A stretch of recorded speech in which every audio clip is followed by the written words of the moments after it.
여호수아 8장이요.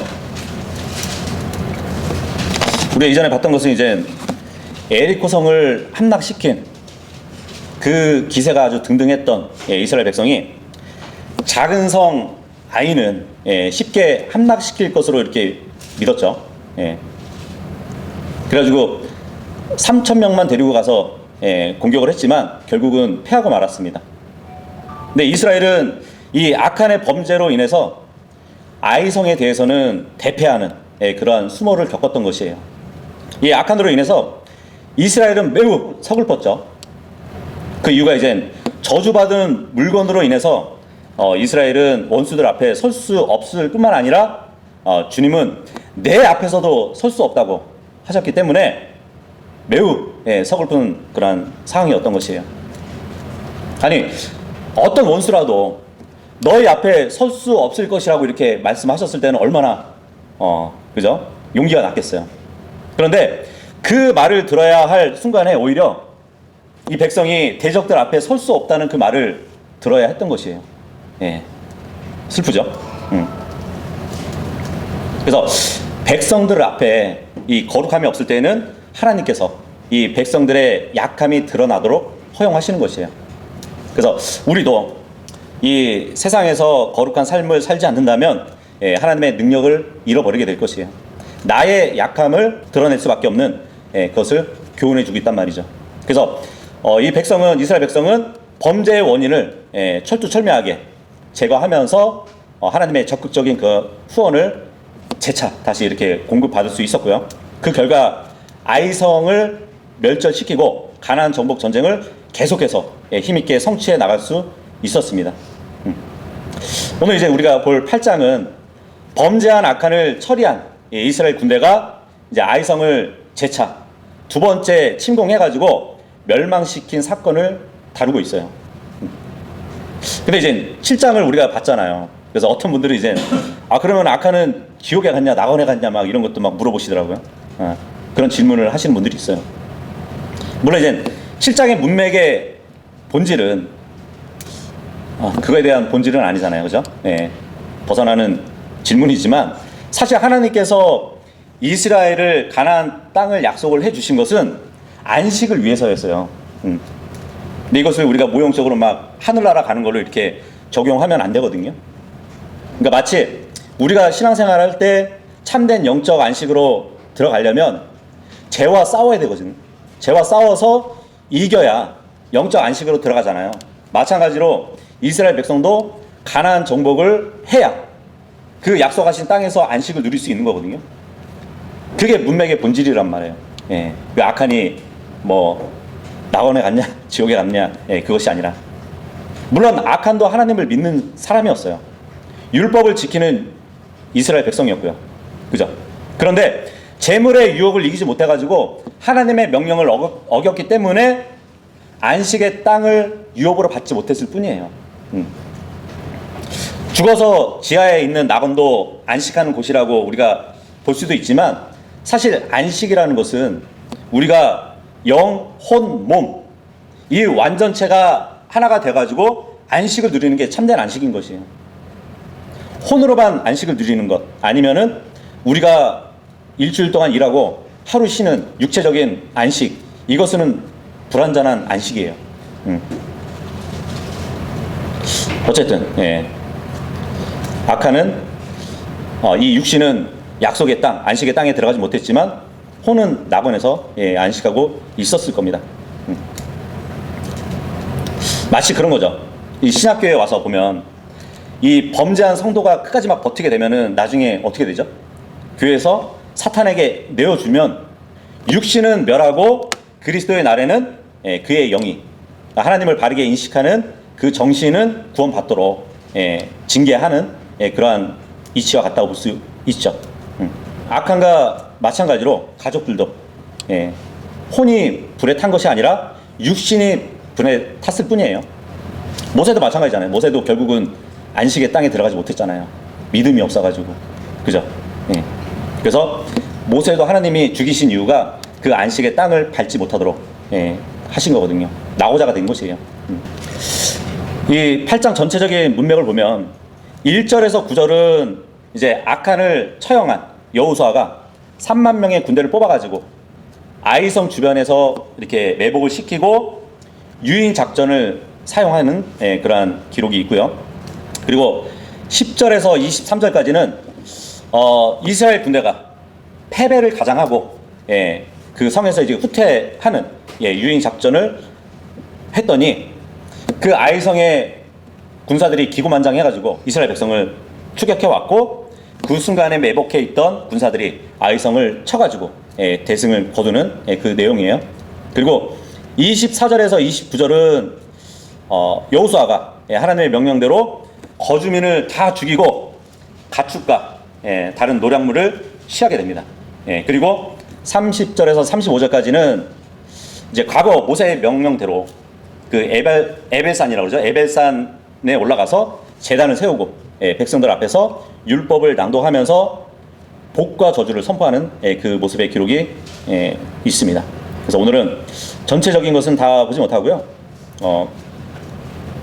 일단 시간 되는 대로 우리가 보도록 하겠습니다.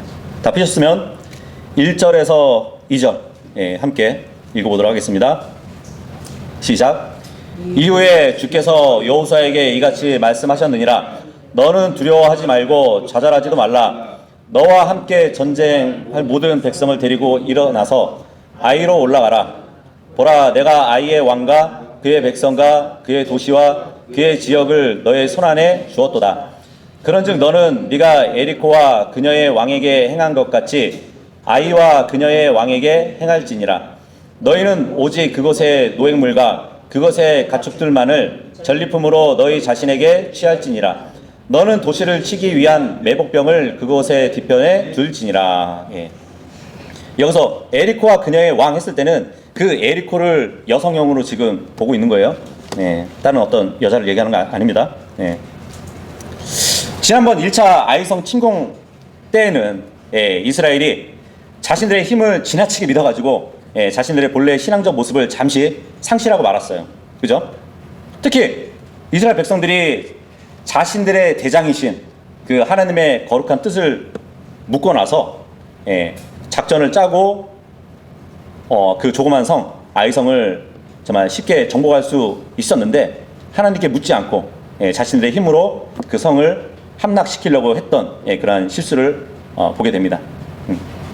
결국은 참패와 수모를 겪고 말았죠.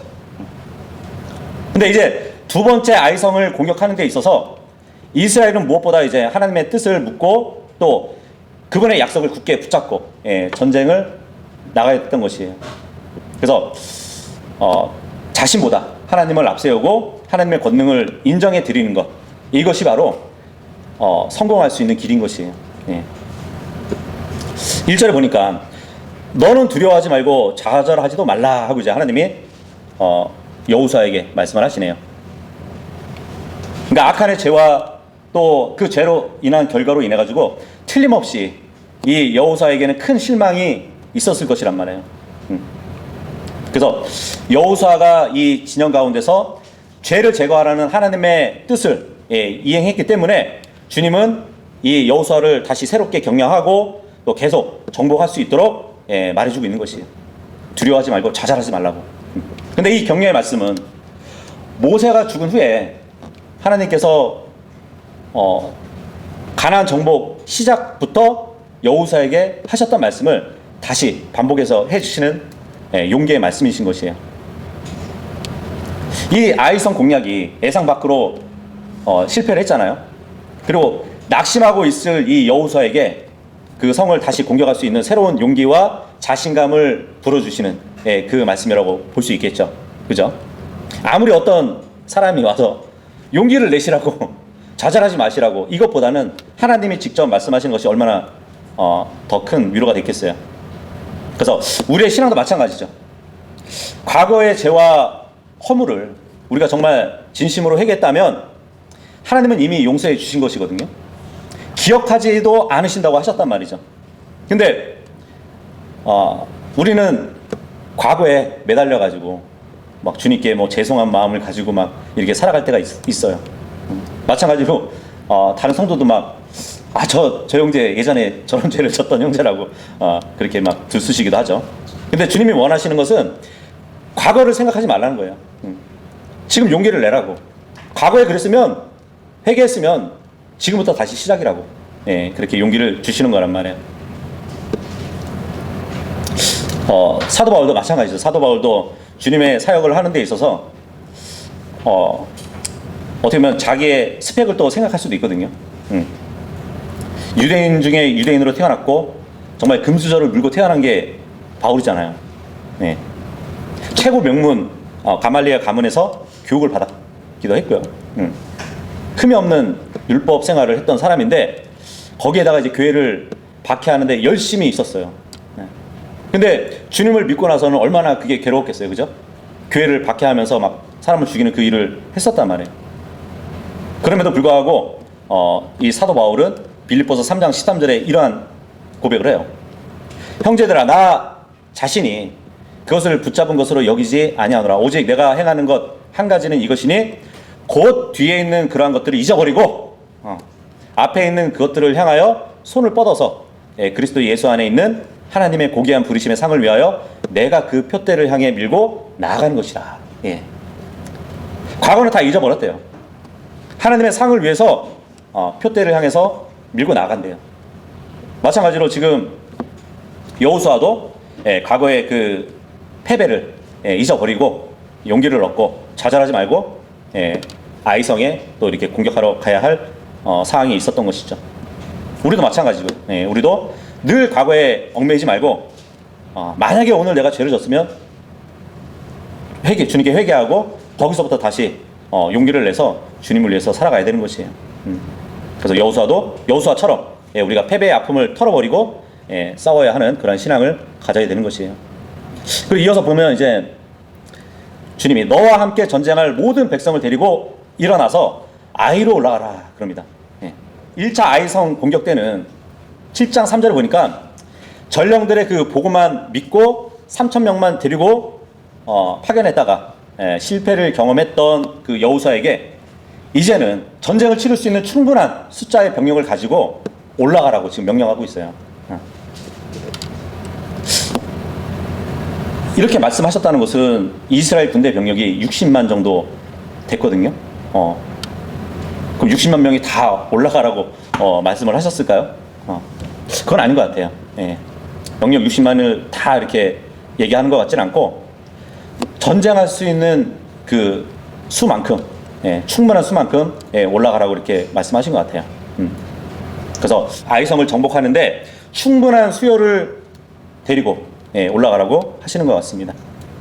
그리고 2절 보니까 이제 아이성을 점령시키면 그것의 노획물과 그것의 가축들만을 전리품으로 너희 자신에게 취할 것이라고 말씀하고 있어요. 그러니까 이 구절에서는 이제 여호수아가 예리코성을 정복했듯이 아이성을 또 이렇게 정복할 것이지만 하나의 차이점을 지금 보여주고 있죠. 예리코성 같은 경우는 그곳에 있는 것들은 다 저주받았기 때문에 건들지 말라고 그랬거든요. 전리품으로 취하지 말라고 그랬어요. 근데 이번만큼은 노량물과 또 이제 가축들 그런 것들을 다 이렇게 취할 수 있었다고 말씀해주고 있습니다. 그러니까 아이성의 모든 것들도 뭐 따지고 보면 이제 하나님께 저주를 받은 물건일 수도 있어요. 그죠? 근데 이제 계속해서 가나안 정복 전쟁을 치르면서 나아갈 그 가운데 있었기 때문에 이 노량물들이 재활용으로 반드시 필요했기 때문에 취하라고 말씀하신 것 같습니다. 아이성을 정복하고 전리품들을 몫으로 취하는 것, 이것을 또 이렇게 보면 하나님의 일을 하면서 하나님의 일에 수고한 자들이 보상을 받을 수 있는 그러한 또 이치를 말씀해 주고 있는 것 같네요. 그리고 그 전에 아이성을 정복하기 전에 너는 도시를 치기 위한 매복병들을 그것의 뒤편에 둘지라 이렇게 말씀하고 있어요. 예리코성 같은 경우는 전쟁 때 그 군인들을 하루에 한 바퀴씩 돌게 하고 7째 되는 날 7번 돌게 하셔서 승리하게 하셨죠. 근데 아이성 전쟁에서는 매복 작전을 지금 하고 있거든요. 매복을 시켜놓고 성에 있는 군대들을 바깥으로 끄집어내고 유인 작전을 해서 매복된 군인들로 인해 가지고 이 아이성을 치는 그런 작전을 보고 있습니다. 근데 이제 어떤 분들이 이제 그런 얘기를 하더라고요. 아니 에리코 성벽이 굉장히 견고하다고 알고 있는데 그 성이 어떻게 군대들이 뱅글뱅글 돈다고 무너지냐고, 이거 좀 비과학적이지 않냐고 그런 분들이 있거든요. 근데 이 에리코 성벽이 어떻게 무너졌는가에 따라서 여러 가지 이제 해석들이 있긴 해요. 그 중에서도 이제 굉장히 과학적인 것도 있어요. 그 진동에 의한 공명 그리고 지진에 의해서 무너졌다는 그러한 고고학적인 주장이 있거든요. 이 전문가들이 모여가지고 한번 이제 계산을 했던 것이에요. 그래서 뭐 하나의 실례를 들어본다면 그 1940년 11월 달에 보면 미국 워싱턴의 타코마 해협에 태풍에도 견딜 수 있는 다리가 있었대요. 그러니까 신공법으로 이제 그때 당시에 신공법으로 이렇게 만들어졌는데 이 다리가 뭘로 이렇게 무너진지 아세요? 태풍에도 견딜 수 있는 다리인데 산들바람에 무너졌어요. 신기하죠? 시속 190km의 강풍에도 견딜 수 있도록 설계된 다리인데 완공된 지 3개월밖에 안 됐는데 시속 70km의 바람으로 무너진 것이에요. 철 구조물이 그냥 맥없이 무너져 버렸다고 하더라고요. 근데 그 원인을 규명해 봤더니 진동에 의한 공명이었대요. 그런 거 있잖아요. 요 와인잔이 흔들리는 그 공명하고 소리를 이렇게 주파수를 맞추면은 잔이 깨져버리는 그런 거 아시죠? 그래서 이 공명이라는 게 계속 이렇게 반복되잖아요. 그러면 아무리 강한 물체라고 해도 파괴될 수밖에 없대요. 그 정도의 위력이 크다고 합니다. 근데 에리코 성 같은 경우도 진동에 의한 또 진동에 의한 공명과 지진에 의해서 무너졌다는 것이에요. 그래서 뭐 강철이나 콘크리트 이러한 것들도, 그러니까 그런 물체들도 다 고유의 공명이 있대요. 진동수를 가지고 있다는 거예요. 근데 이 진동수하고 외부에서 가해지는 진동수하고 일치하게 되잖아요. 계속 반복되잖아요. 그러면은 다 파괴된다고 해요.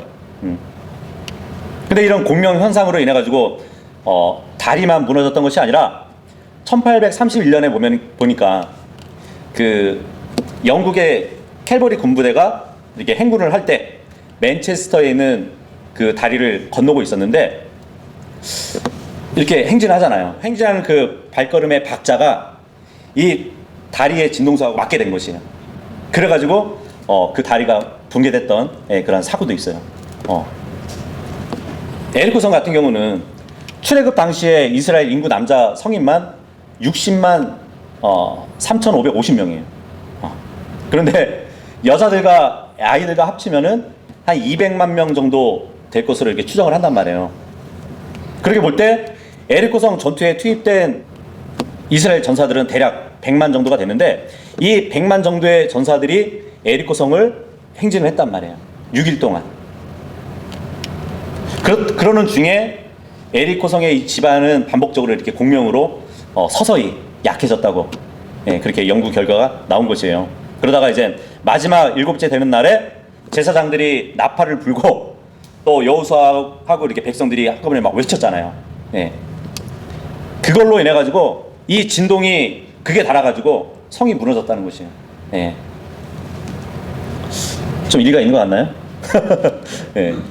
뭐 그 공명 현상과 함께 두 번째 지진이 일어났을 가능성도 있는데 본문에 보니까 저번에 봤더니 완전히 납작하게 이 성들이 무너질 정도로 그렇게 됐다는 것이죠. 우리는 왜 하나님께서 에리코성 정복 방법하고 또 아이성을 정복하는 그 방법을 다르게 지시하셨는지 명확하게는 알 수 없어요. 어쨌든 전쟁은 주님께 속해 있기 때문에 주님의 그 작전은 매우 현명한 작전이고 따를 수밖에 없는 작전인 것이죠. 그래서 하나님은 그때그때의 환경과 처지에 따라서 최적의 방법들을 지시하셨다고 우리는 생각해 볼 수 있는 것이죠. 근데 이제 지금 아이성 같은 경우는 매복해가지고 이렇게 전쟁하는 작전이잖아요. 근데 성경에 보면은 매복 작전이 여러 번 나와요. 구약 성경에 보면 이제 여러 군데 매복 전술에 대해서 기록이 되어 있는데, 뭐 사사기 20장에 보면은 한 번에 이제 기브아 사람들이 레위 사람 첩을 강간하고 또 이제 죽인 사건이 있었잖아요. 그래가지고 그 첩의 남편, 이 레윈이 이스라엘 전역에 그 첩의 시체를 토막내가지고 12조각으로 내가지고 이스라엘 12지파로 이렇게 보내는 사건이 있었잖아요.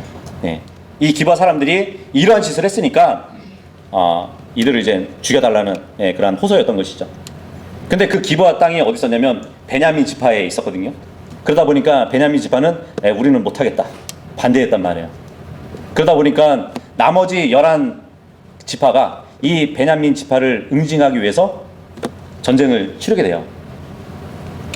그때 사용했던 것이 매복 전술이었어요. 몇 번 쳐들어갔을 때는 계속 패배했거든요. 베냐민 지파가 계속 이겼단 말이에요. 근데 결국에는 매복 전술을 해가지고 이겼단 말이죠. 어느 정도 이렇게 멸절을 시켰냐면 베냐민 지파가 없어질 정도였어요.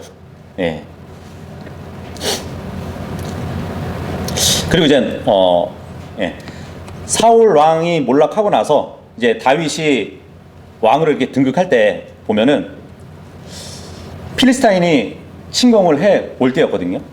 그때 다윗이 이제 주님께 물어봐요. 어떻게 하면 저를 나의 손에 넘겨주시겠습니까? 물어봤을 때 주님이 이제 너는 필리스타인으로 올라가지 말고 뽕나무들 그 맞은편으로 가가지고 매복하라고 그렇게 또 알려주시기도 해가지고 필리스타인 침공을 막고 했던 그런 일도 있었죠. 어쨌든 아이성을 쳐들어가는 데 있어서도 매복 작전이 지금 필요했다는 것이에요. 3절하고 4절 읽겠습니다. 시작.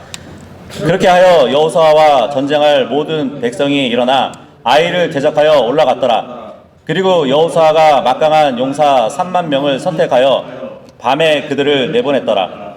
그러면서 그가 그들에게 명령하며 이같이 말하였더라.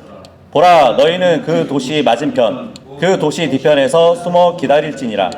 도시에서 너무 멀리 가지 말고 다만 너희는 모두 대기하고 있으라. 그러니까 이스라엘 군대는 지난번 아이성 침공 때에 실패를 교훈을 삼아가지고 성급하게 성을 공략하지 않았어요. 이제 새로운 전략을 가지고 다시 한번 생각을 가다듬고 매복조를 이렇게 구성하는 그러한 신중한 또 면밀하게 이 작전 계획을 세웠던 것이에요. 5절 6절 시작. 그러면 나는 나와 함께한 모든 백성과 더불어 그 도시에 접근하겠노라. 그리하면 그들이 처음과 같이 우리를 대적하여 나올 때 이러한 일이 있으리니 우리가 그들 앞에서 도망하되 이는 그들이 우리를 따라 나올 것이기 때문이라. 우리가 그들을 도시에서 유인해 낼 때까지 도망하겠노라. 이는 그들이 말하기를 저들이 처음과 같이 우리 앞에서 도망하는도다 할 것이기 때문이라. 그러므로 우리가 그들 앞에서 도망하겠노라. 5절에 보니까 우리가 그들 앞에서 도망하되, 이 도망은 무서워서 도망하는 것이 아니죠. 1차 전투에서와 다르게 작전상 후퇴를 얘기하는 것이에요. 근데 이 사실도 모르고 이번에도 이제 지난번에 승리했던 이 아이성 군대가 자만심에 빠져가지고 저들이 처음과 같이 우리 앞에서 도망한다고 6절에 보면 이제 그렇게 계좌를 막 부르면서 이스라엘을 뒤쫓아올 것인데 결국 속을 수밖에 없는 것이죠. 그래서 여호수아가 매복 작전과 더불어서 유인 작전을 이렇게 구사하고 있는 것을 말씀해 주고 있어요. 그래서 우리가 그들을 도시에서 유인해 낼 때까지 도망하겠노라 이 말을 하고 있잖아요. 고대 전투에 보면 고대 전투에서 유리한 위치에 있는 성읍 거주민이 만일 성문을 굳게 닫고 방어 작전만을 철저하게 이렇게 펼친다면은 아무리 상대방의 병력이 우세하다 할지라도 그 성읍을 정복하기엔 매우 힘들었을 것이에요. 정복한다 할지라도 그만큼 많은 시간과 또 희생이 뒤따랐을 겁니다. 그럼에도 불구하고 지금 아이성의 왕은 이스라엘 군대를 자신이 쉽게 꺾었다는 한 번 꺾었다는 그 교만과 자만심에 빠져가지고 방어 작전을 펴는 대신에 오히려 총 반격을 펼치면서 스스로 이제 패배를 자초하는 그 일을 보고 있는 것이에요. 이 아이성을 재공략하려고 했던 이스라엘 백성은 얼마 전에 이제 그들이 아이성으로부터 얼마나 치욕적인 수모를 당했는지 그 뼈저린 일들을 생생하게 기억하고 있었을 것이에요. 그래서 자칫 그들이 지나친 복수심을 갖고 있었다면 또 이번에도 이를 그르칠 수 있었을 것이에요. 하지만 하나님의 명령을 앞세우고 따랐다는 그러한 면모를 지금 보여주고 있거든요. 실제로 하나님의 명령 아래서 행하는 그러한 군대는 결코 실패나 또 패배를 맛보지 않을 것입니다. 그것을 교훈해주고 있습니다. 7절에서 9절까지 시작. 그때 너희는 매복지에서 일어나 그 도시를 장악할지니라. 이는 주 너희 하나님께서 그것을 너희 손안에 넘기실 것이기 때문이라. 그리고 너희가 그 도시를 점령하였을 때 이러한 일이 일어날지니 너희는 도시에 불을 지를지니라. 주의 명령에 따라 너희가 행할지니라. 보라, 내가 너희에게 명령하였노라. 그러므로 여호수아가 그들을 내보냈더라. 그러자 그들이 가서 매복지에 숨어 베델과 아이 사이인 아이의 서편에 거하였더라. 그러나 여호수아는 그날 밤에 백성 가운데 묵었더라. 7절에 보니까 그때 너희는 매복지에서 일어나서 그 도시를 장악할지니라. 그러니까 매복한 곳에서 일어나가지고 성읍을 점령하는 그 시기에 관해서는 뭐 여기에 언급되어 있지 않지만 18절을 보니까 이때 후퇴하던 여호수아가 되돌아서 창을 들고 아이성을 가리키는 그 때라고 볼 수 있겠죠. 여기 매복병이 성읍을 점령하는데 그 시기가 매우 중요하거든요. 만일 매복했던 이 병사들이 너무 늦게 점령해버리면 도망가는 그 이스라엘 군대가 잡힐 우려가 있잖아요. 그죠? 그리고 반대로 너무 빨리 공격하면은 추격했던 그 아이성 군대가 재빨리 다시 돌아가가지고 성읍을 지킬 우려가 있다는 것이죠.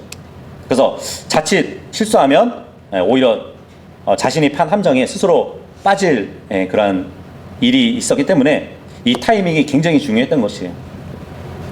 근데 그 타이밍을 정말 하나님께서 친히 최적의 시간을 알려주셨던 것이에요. 18절에서 20절 보시면 그래서 여호수아는 하나님의 지시에 신실하게 따랐고 결국에는 가장 완벽한 승리를 거두었던 것이에요. 그러니까 가나안인들의 눈으로 보기에는 주님은 최고, 최상의 전쟁의 신이었던 것이에요. 그리고 본문에 보니까 주 너희 하나님께서 그것을 너희 손안에 넘기실 것이기 때문이라. 이 말씀을 해주셨는데 1절에도 똑같은 말씀을 해주셨죠.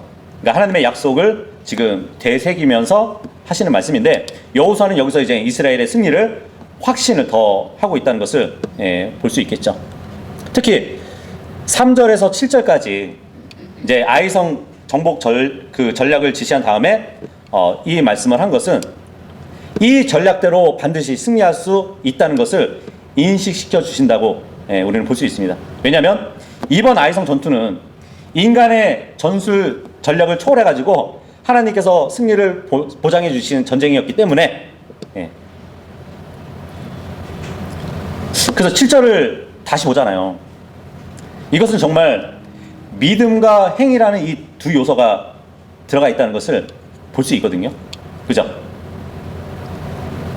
백성들에게 있어서 믿음은 하나님께서 아이성을 이스라엘에게 넘겨주실 것이라는 그 믿음이 있어야 됐고요.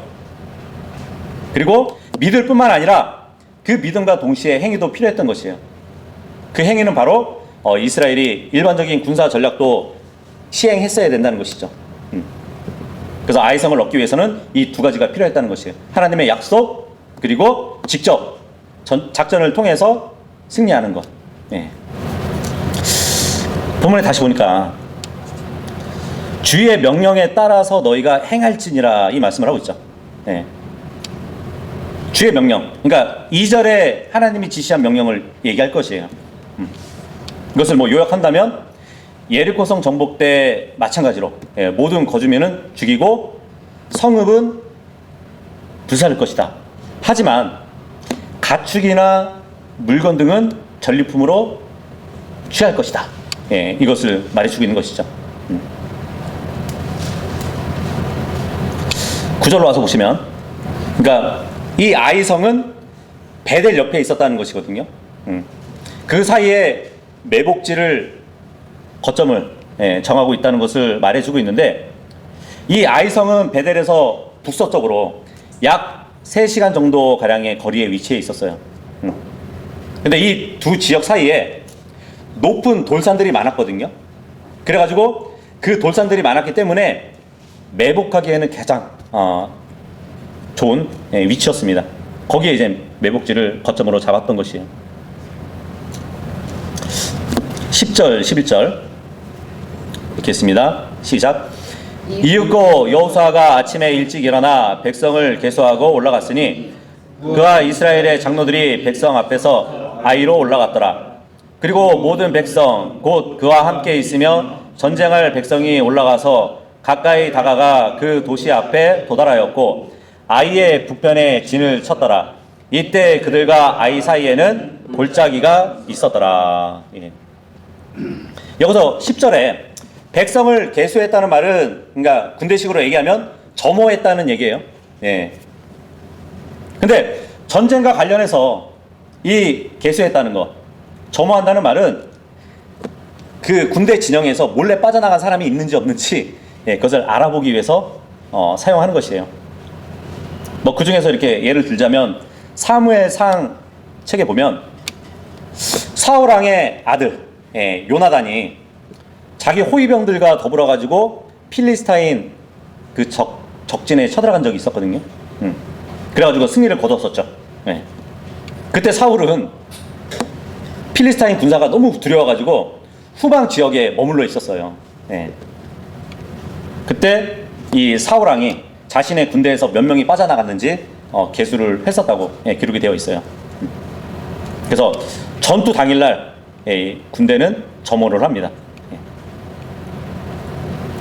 그리고 이제 여호수아도 특별히 이 백성을 이렇게 점호했던 이유는 혹시 이제 백성 가운데 뭐 이스라엘을 배반해서, 그러니까 아이성 뒤편에 이제 매복병을 두잖아요.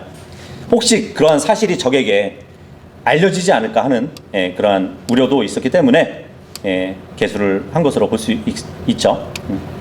이렇게 백성을 계수하고 난 여호수아는 이스라엘의 장로들이 백성 앞에서 아이로 올라갔습니다. 장로들과 함께.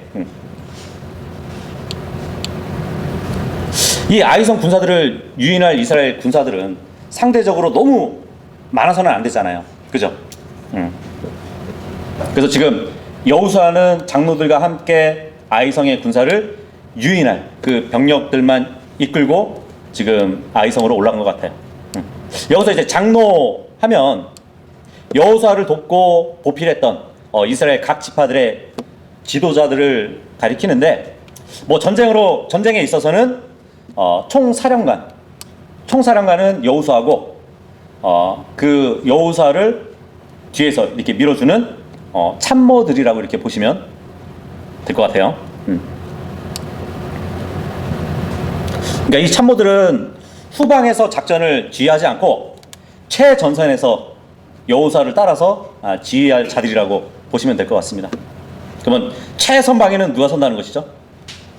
여호수아가 선다는 것이잖아요. 그죠? 여호수아는 예수님의 모형이 된 인물이에요. 그렇기 때문에 우리의 신앙생활에 있어서 영적 전쟁을 치르는 데 있어서도 그 영적 전쟁의 최우선에 서신 분은 예수 그리스도이신 것이에요. 그래서 히브리서 2장 10절에 보면 우리의 구원의 대장이라고 말씀해 주고 있잖아요. 그죠? 예수님은 우리의 전장에 직접 들어오셔가지고 전쟁을 지휘하시는 분이시란 말이에요. 가끔은 우리를 이끄시면서도 함께 싸우지 않는 것처럼 보일 때가 있어요. 그죠? 그거는 우리의 상태가 잘못되기 때문이에요. 늘 우리는 앞에 서신 예수님을 밀접하게 따라야 될 그런 신앙생활을 해야 되는 것이에요. 그냥 예수님은 하나님의 권능의 오른편에 앉아 계실 뿐만 아니라 지금 우리와 함께 하셔서 이렇게 하라 저렇게 하라 지시하시는 분이시란 말이에요. 그와 같이 이스라엘 백성들도 맨 최전방에는 총사령관 여호수아가 있었다는 것이에요. 12절하고 13절 읽겠습니다. 시작. 그리고 나서 그는 약 5,000명의 남자들을 뽑았고 도시의 서쪽 측면인 베달과 아이 사이에 있는 매복지에 그들을 배치하여 숨어 있게 하였더라. 그리하여 그들이 백성 곧 도시의 북쪽에 있던 군대 전체를 배치하고 그들의 복병들을 도시의 서쪽에 배치하였을 때 여호수아가 그날 밤 골짜기 한가운데로 들어갔더라. 예.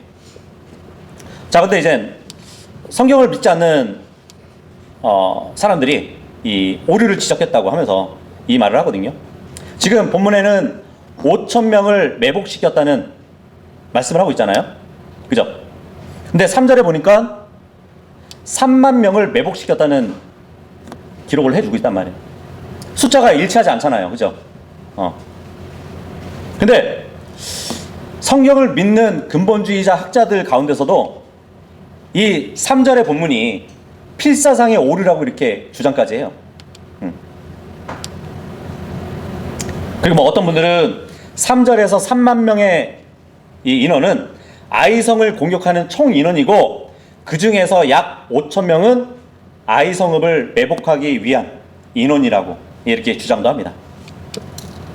근데 성경을 잘 보면 3절이나 지금 12절은 다 매복병들을 얘기하는 것이에요. 그럼 이걸 어떻게 우리가 볼 수 있을까요? 숫자가 다른데 두 군데로 이렇게 매복병을 나눴다고 보시면 돼요. 그걸 어떻게 할 수 있냐면 17절에 가서 보시면 17절에 이런 말씀이 있습니다. 그런즉 아이나 베델에서 이스라엘을 따라 나가지 아니한 사람은 한 명도 남지 않았더라. 그리고 그들은 도시를 열어둔 채 이스라엘을 추격하였더라. 이 말이 무슨 말이냐면 분명히 이스라엘 백성들은 아이성만 공격하려고 작전을 짠 거잖아요. 그죠? 근데 17절에 보니까 베델에서도 이스라엘 백성들을 공격했던 것이에요. 그죠? 아이성을 공격하기 위해서 매복한 군사가 3만 명이라면 지금 12절에 5,000명의 매복병은 혹시라도 이 아이성의 우군이 베델이잖아요. 그러니까 베델 사람들이 매복병을 발견해서 공격할 때를 대비해가지고 어떻게 보면 편성한 보충 병력이라고 보시면 돼요. 근데 결국은 정말 베델 군대가 이스라엘을 보고 왔던 것이잖아요. 17절을 보니까 1차적인 목표가 아이성이었기 때문에 그 5,000명의 매복병들을 베델도 아니고 아이성에 직접 매복해 있지 않고 베델과 아이 사이에 매복지를 둔 것이에요. 베델이 쳐들어오면 베델을 공격해야 되고 아니면 아이성으로 바로 갈 수 있게 그 중간에 매복을 시켜놨다는 얘기예요. 이해되시죠? 네. 자, 그러면서 본문에 보니까 여호수아가 아이성 전투를 앞두고 조용히 하나님께 기도하기 위해서 골짜기 가운데로 들어갔는지 모르겠지만 어쨌든 골짜기로 지금 들어갔습니다. 아마도 여호수아는 자신의 행동이 적군에게 간파될 것을 이렇게 고려해서 의도적으로 지형상 낮고 불리한 그 골짜기로 군대를 이끌고 들어갔다고 또 볼 수도 있겠죠. 아이성 군대가 안심하고 반격해 오도록 유인하기 위해서 이 골짜기로 들어갔다고 볼 수 있을 것 같아요. 어쨌든 여호수아의 이러한 유인 전략은 14절에 보니까 그대로 맞아 떨어졌던 것이에요. 오늘 이제 여기까지 말씀을 봤는데 이 말씀을 통해서 볼 때 정말 여호수아가 얼마나 철저하게 하나님의 말씀을 믿고 순종했는가를 보여주고 있어요. 그죠? 하나님께서 명령하신 그 전략에 대해서 어떠한 의심도 하지 않고 믿고 따랐다는 것을 보여주고 있단 말이에요. 지금 여호수아의 나이가 95세거든요. 보통 이 나이면 산전수전을 다 겪은 나이예요. 그죠? 자신의 연륜과 자신의 지식과 자신의 생각, 자신의 고집을 세울 그런 나이란 말이에요. 하지만 하나님 앞에서 마치 어린아이가 부모님의 말씀을 그대로 믿고 따르는 것처럼 전적으로 하나님의 말씀에 순종했다는 것을 교훈해주고 있단 말이죠. 그래서 결국 승리할 수 있었던 것이 이처럼 여호수아처럼 하나님의 말씀에 절대 순종하시는 모두가 될 수 있기를 바라겠습니다. 예. 그렇습니다.